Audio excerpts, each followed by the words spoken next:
एक घने जंगल में, जहां हरियाली और रहस्य एक दूसरे से गले मिलते थे, सभी जानवरों के बीच एक खास उत्सव की धूम थी। हर साल जंगल का राजा चुनने के लिए एक अनोखी प्रतियोगिता होती थी, जिसे जंगल का ताज कहते थे। इस बार नियम था, कोई भी जानवर, चाहे छोटा हो या बड़ा, 3 चुनौतियों को पार करके ताज हासिल कर सकता था।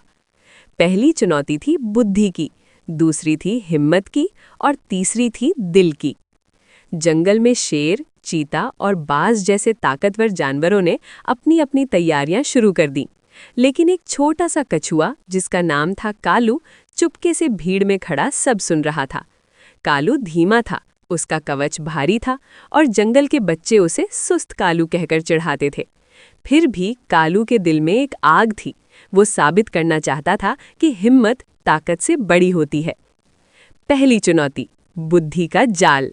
पहली चुनौती थी जंगल के सबसे पुराने बरगद के पेड़ तक पहुंचना, जहां एक रहस्यमयी पहेली का जवाब देना था। रास्ता कांटों, दलदल और भटकाने वाले रास्तों से भरा था।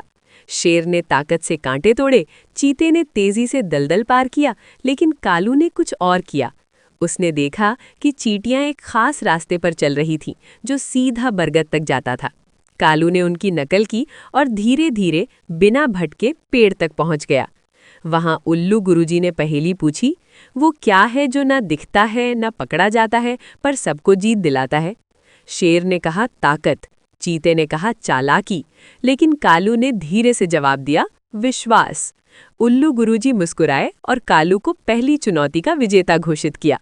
जंगल में हंसी गूंजी, सुस्त कालू ने शेर को हरा दिया। दूसरी चुनौती, हिम्मत का इम्तिहान। दूसरी चुनौती थी अंधेरी गुफा से जंगल का रत्न लाना। गुफा में अंधेरा, डरावनी आवाजें और अनजाने खतरे थे। चीता डरकर भाग गया।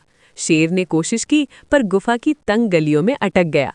कालू ने अपने कवच में सिर छिपाया और धीरे धीरे आगे बढ़ा। रास्ते में उसे एक घायल सांप मिला, जो रत्न की रखवाली कर रहा था।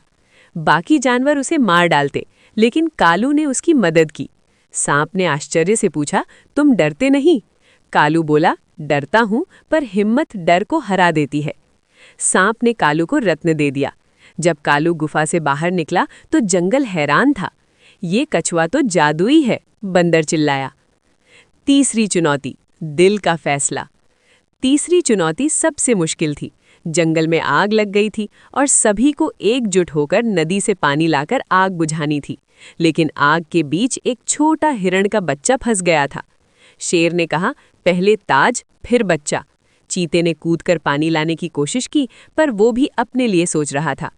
कालू, जो अब तक थक चुका था, फिर भी रुका। उसने अपना कवच पानी से भरा और आग के बीच बच्चे को बचाने निकल पड़ा। उसका कवच जलने लगा, पर वो नहीं रुका। आखिरकार उसने बच्चे को बचा लिया और पानी से आग का एक हिस्सा भी बुझा दिया। जंगल के सारे जानवर कालू को देखकर चुप थे। उल्लू गुरुजी ने ताज उठाया और बोले, ताज उसका हकदार है जिसके पास बुद्धि, हिम्मत और सबसे बड़ा दिल हो। ताज कालू के सिर पर रखा गया। प्लीज़ दोस्तों, इस वीडियो को लाइक और सब्सक्राइब करें।